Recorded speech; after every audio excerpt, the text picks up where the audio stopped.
Assalamualaikum warahmatullahi wabarakatuh. Perkenalkan, nama saya Nova Hayati Eskom Mkom. Saya berasal dari Prodi Sistem Informasi Universitas Astia. Pada saat ini saya diamanahkan untuk menempuh salah satu mata kuliah model dan simulasi dengan bobot 3 SKS. Mata kuliah ini mempelajari tentang konsep dasar pemodelan dan simulasi serta aplikasinya, khususnya tentang konsep dasar pemodelan, konsep dasar simulasi, peralatan matematik, probabilitas, dan statistik dalam penggunaannya di simulasi. Simulasi Monte Carlo, pengantar teori antrian, analisis input, dan analisis output, serta berperan dalam proses pengambilan keputusan. Kemampuan akhir yang diharapkan dalam mata kuliah ini yaitu: yang pertama, mahasiswa mampu memahami konsep dasar pemodelan sistem serta contoh pemodelan sistem. Yang kedua, mahasiswa mampu memahami konsep dasar simulasi. Yang ketiga, mahasiswa mampu memahami penggunaan teori dasar, probabilitas, dan statistik dalam simulasi. Yang keempat, mahasiswa mampu memahami dasar teori antrian, konsep pembangkitan bilang random dalam simulasi. Yang kelima, mahasiswa mampu memahami konsep dasar analisis input dan output dalam simulasi. Yang keenam, mahasiswa mampu memahami konsep dasar simulasi Monte Carlo. Dan yang terakhir, yang ketujuh, mahasiswa mampu menggunakan metode dalam pengolahan data nyata. Materi yang akan dipelajari dalam mata kuliah model dan simulasi ini yaitu: yang pertama, konsep dasar pemodelan sistem; yang kedua, konsep dasar simulasi; yang ketiga, teori dasar probabilitas dan statistik dalam simulasi; yang keempat, dasar teori antrian, konsep pembangkitan bilang random; yang kelima, konsep dasar analisis input dan output dalam simulasi; yang keenam, simulasi Monte Carlo.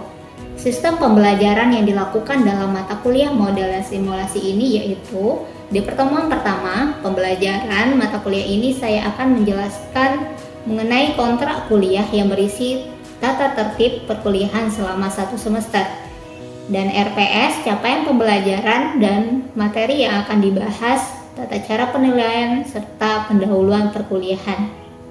Model pembelajaran yang saya lakukan adalah pembelajaran langsung atau direct instruction dan project based learning. Di dalam model pembelajaran langsung atau direct instruction ini, saya memberikan latihan dalam proses pembelajaran. Sebelum memberikan latihan, saya akan melakukan penyampaian informasi dan keterampilan secara terstruktur dan sistematis terkait dengan latihan yang akan diberikan. Latihan yang diberikan seperti soal-soal atau tugas dengan latihan ini bertujuan untuk memperkuat pemahaman mahasiswa, meningkatkan keterampilan, dan membantu mereka mencapai tujuan pembelajaran yang telah ditetapkan. Di dalam model pembelajaran based learning, mahasiswa akan mengerjakan proyek yaitu mengimplementasikan metode simulasi Monte Carlo untuk pengolahan data nyata.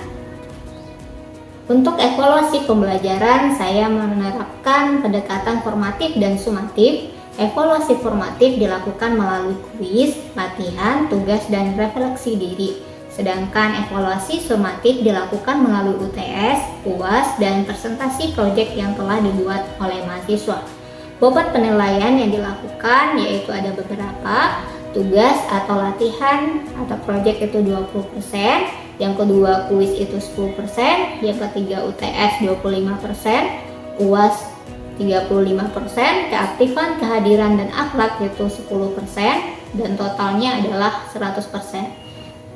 Baik, untuk penjelasan lebih lanjut akan disampaikan melalui video pembelajaran berikut.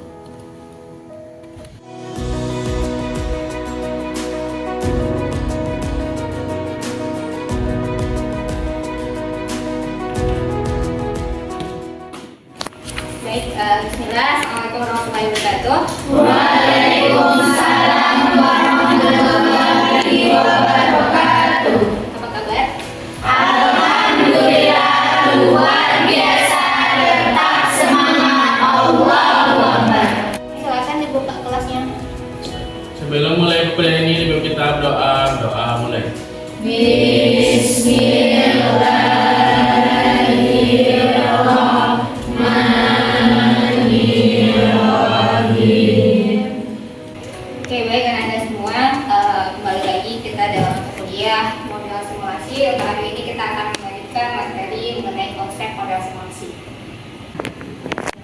Jadi untuk konsep dasar simulasi ini ada beberapa hal yang akan kita pelajari nanti atau yang akan Anda capai dalam pembelajaran di akhirnya. Kita akan coba lihat apa tujuan pembelajaran dari kuliah model simulasi ini. Yang pertama yaitu bagaimana nanti Anda bisa menjelaskan konsep dasar dan tujuan serta bagaimana Anda bisa memanfaatkan pemodelan simulasi dalam konteks dan analisis dan pemecahan sistem yang kompleks. Jadi kita bisa menggunakan data yang sederhana, bisa menggunakan data yang kompleks nanti dengan menggunakan model simulasi. Nah, nanti Anda bisa menganalisis komponen, struktur model dan jenis-jenis simulasi yang sesuai dengan karakteristik masalah yang dihadapi atau sesuai dengan kondisi nyata kayak gitu. Terus yang ketiga, tujuan pembelajaran kita adalah bagaimana menyusun tahapan pembangunan model simulasi sederhana berdasarkan permasalahan nyata dengan pendekatan sistematis. Itu 3 buah tujuan pembelajaran kita yang akan nanti kita capai di akhir pembelajaran ini. Untuk konsep dasar pemodelan simulasi ini ada beberapa hal yang akan kita pelajari. Yang pertama itu ada namanya matematika diskrit yang ada di dalam model simulasi. Ini sudah kita pelajari di dalam statistika untuk komputasi. Terus ada juga persamaan diferensial dan integral, ada fisika dasar ekonomi sosial, struktur data dan algoritma, bahasa komputer, dan juga ada jaringan komputer di dalam model simulasi.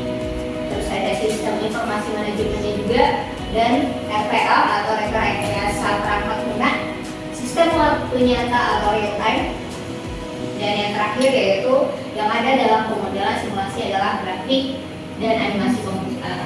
Seperti itu. Secara umum sebenarnya model simulasi itu bisa kita gunakan atau tujuannya itu adalah untuk yang pertama adalah untuk pelatihan atau training, yang kedua untuk studi perilaku sistem atau behavior, dan yang ketiga hiburan atau permainan. Jadi ini tujuan secara umum dari model simulasi. Jadi ini nanti bisa kita gunakan di dalam objek penelitian kita dan lain-lain. Terus dalam analisis dalam pemodelan dan simulasi dapat digunakan ada 4 ya penggunaannya. Ada studi perilaku sistem yang kompleks, terus ada membandingkan alternatif rancangan suatu sistem, terus ada studi pengaruh perubahan terhadap sistem yang ada, dan yang terakhir adalah memperkuat atau memverifikasi suatu solusi analitik. Jadi nanti untuk model dan simulasi ini bisa kita gunakan untuk proses pengambilan keputusan. Seperti itu. Tapi itu seperti apa? Ada yang tahu nggak sistem itu? Ya, Selkina, silakan. Yang sering terhubung yang bekerja sama untuk mencapai suatu tujuan. Oke. Dan di dalam model simulasi ini kita juga akan mempelajari mengenai statistik yang sudah kita pelajari di semester yang lalu, seperti distribusi binomial, distribusi Poisson, dan lain-lain. Nanti akan kita pelajari di pertemuan berikut. Di sistem itu adalah suatu komponen yang saling terhubung satu sama lain dan menghasilkan satu tujuan. Ya, benar sekali. Jadi sistem dan lingkungan sistem ini yang akan kita gunakan di dalam model simulasi nanti yang mendukung model simulasi. Jadi nanti di sini ada beberapa konsep sistem. Ada sistem menjadi bagian yang harus dihadapi manusia sejak diciptakan, misalnya sistem tata surya. Terus ada sistem bumi, misalnya itu yang udah ada sebelum kita diciptakan kayak gitu ya. Terus ada sistem-sistem yang lainnya yang bisa menjadi konsep dari model simulasi. Jadi, nanti kita akan menghadapi namanya ada waktu tunggu atau waktu delay. Kalau dalam penerbangan biasanya kita ada delay pesawat kayak gitu ya. Kita menunggu jadwal keberangkatan kita. aktivitas dan nilai. Gitu. Jadi ada kegiatannya atau aktivitasnya dan ada waktu tunggunya nanti di dalam simulasi. Jadi ini yang akan kita pelajari nanti di dalam sistem antrian namanya.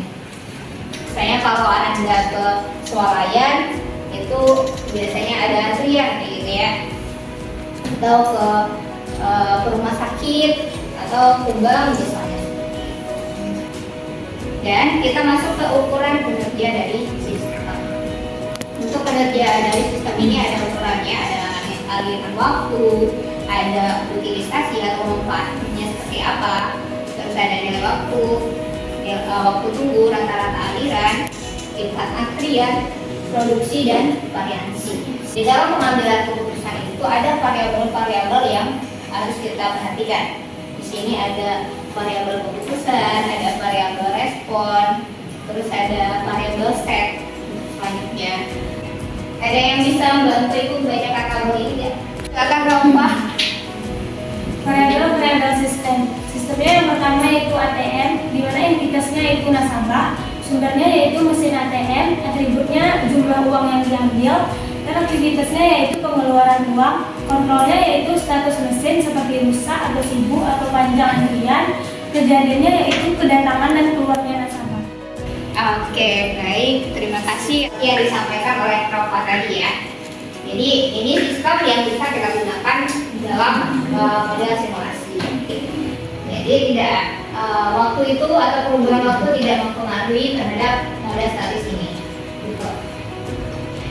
Terus yang keempat yang terakhir adalah model dinamis. Model dinamis ini kebalikan dari model statis seperti itu. Yang berkaitan dengan keadaan sistem, waktu berkelanjutan itu termasuk ke dalam model dinamis. Nah, kita untuk model deterministik namanya.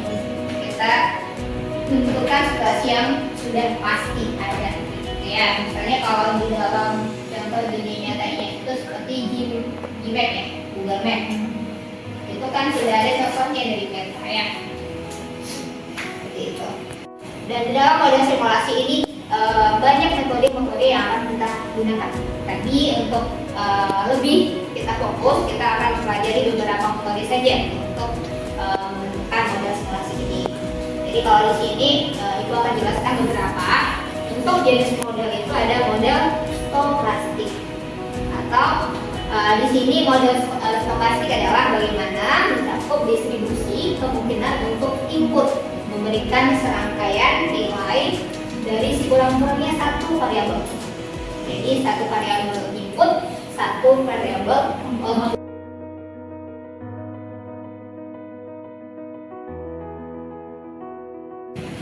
Terus yang kedua, baru kita masuk ke dalam simulasinya. Setelah kita membuat konsep, kita membuat rancangan, kita masuk ke simulasinya. Jadi untuk simulasi nanti kita awali dengan pemahaman atas sistem dan pembangunan modelnya. Jadi kita masuk ke jenis model yang tadi, model apa yang akan kita gunakan yang tepat untuk pemecahan masalah yang ada di dalam konsep tadi. Seperti itu. Jadi model apa yang terbaik kita gunakan untuk pemecahan masalah. Jadi kita kembali lagi ke jenis model tadi. Pada jenis simulasi.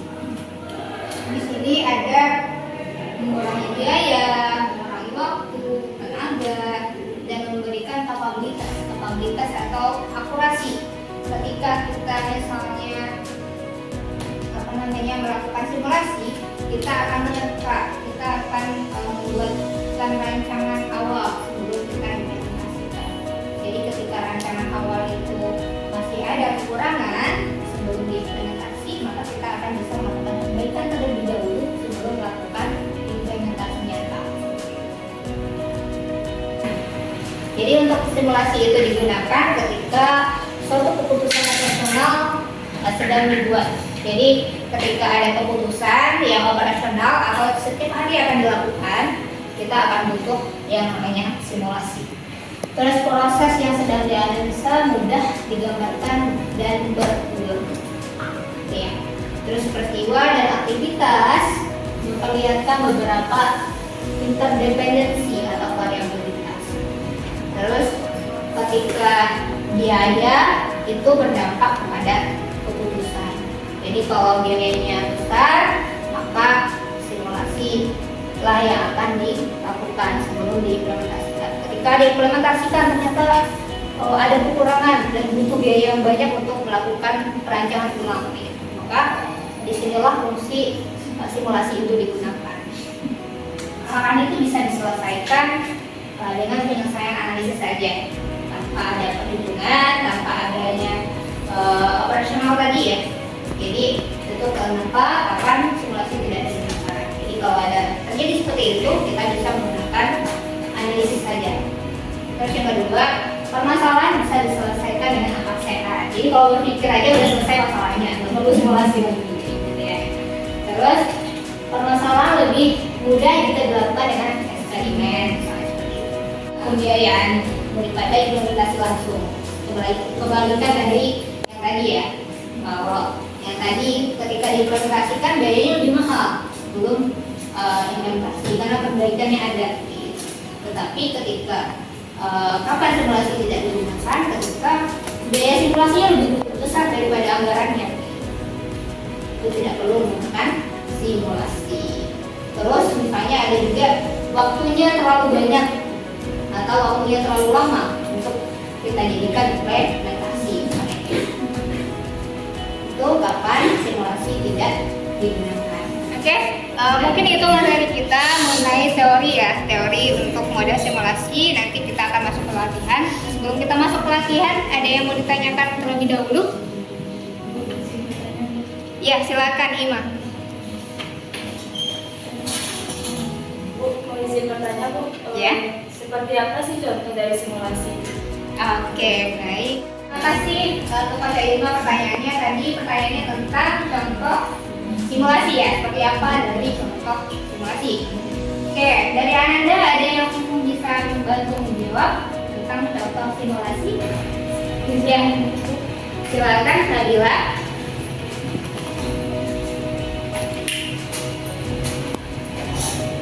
Baik, Ibu menjawab pertanyaan Ima tadi Bu. Menurut Nabila, contoh simulasi itu yaitu yang simulasi kebakaran Bu yang dilakukan oleh pemadam. Oke, baik. Oke, terima kasih kepada Nabila. Kita masuk ke waktu dan kedatangan ya. Jadi di dalam simulasi itu nanti ada namanya coba melakukan simulasi di dalam supermarket ini. Ada pintu masuknya, ada servernya, ada kasirnya. Ini pada ngantri untuk melakukan pembayaran. Kita akan membutuhkan beberapa rumus. Untuk rumusnya, untuk waktu tunggu kan tadi ada di dalam simulasi ini ada waktu tunggu, ada waktu keluar dan waktu pelayanan atau waktu di supermarket ya, gitu ya. Ini ada rumusnya. Untuk waktu tunggu nanti Anda bisa mencarinya dengan waktu keluar dikurang dengan waktu kedatangan, dan waktu keluar nanti waktu kedatangan ditambah dengan waktu pelayanan, waktu tunggu yang sudah dikasih di awal. Jadi kita mencari di awalnya itu waktu tunggu dulu, baru kita masuk ke waktu keluar. Oke, di sini ada contohnya untuk material telekomunikasi. Kita coba masuk ke latihan ya. Tadi sudah kita minta rumusnya. Jadi nanti ada beberapa orang yang maju untuk menyelesaikan latihan ini untuk simulasi antrian. Ini ada contohnya nilai antrian pada kasir seperti soalnya tentang nilai antrian untuk simulasi antrian pada kasir supermarket X. Jadi nanti diketahui di soal itu biasanya ada waktu kedatangan, kalau kedatangan pelanggannya, terus ada waktu pelayanan. Yang akan kita cari ada 3 hal, ada waktu keluar, waktu tunggu, dan waktu di supermarket. Jadi yang harus Anda tentukan di awal adalah seperti yang dirumus tadi adalah waktu tunggunya. Waktu tunggu kali keluar, waktu keluar, lalu kita cari waktu di supermarket. Pelayanan ditambah dengan waktu tunggu. Ya, rumus yang pastinya bisa ya. Untuk menyelesaikan soal yang pertama. Jadi kita masuk ke pelanggan yang pertama. Nanti bantu buatkan tabelnya di papan tulis ya, bukan?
Oke, terima kasih Sultan. Dua kepada Wulan.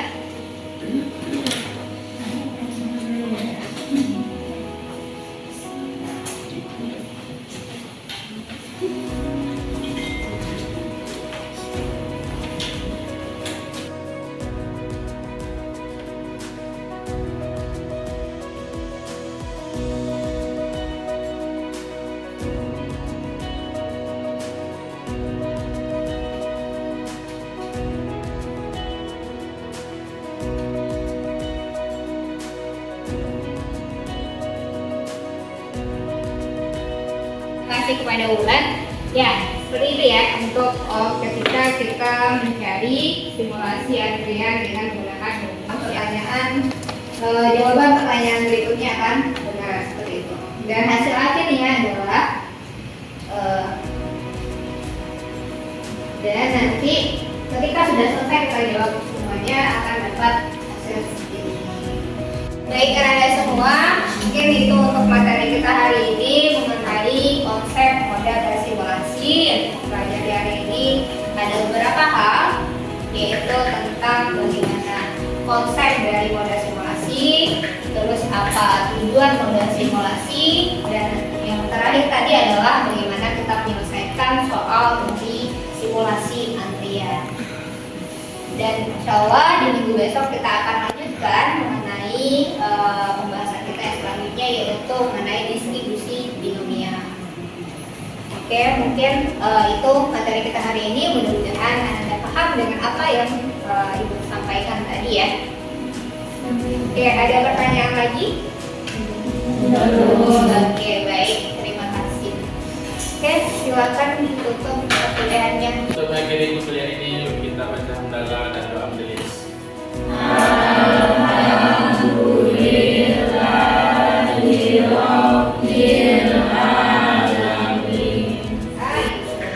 Assalamualaikum warahmatullahi wabarakatuh. Waalaikumsalam warahmatullahi wabarakatuh. Sampai jumpa di pertemuan berikutnya.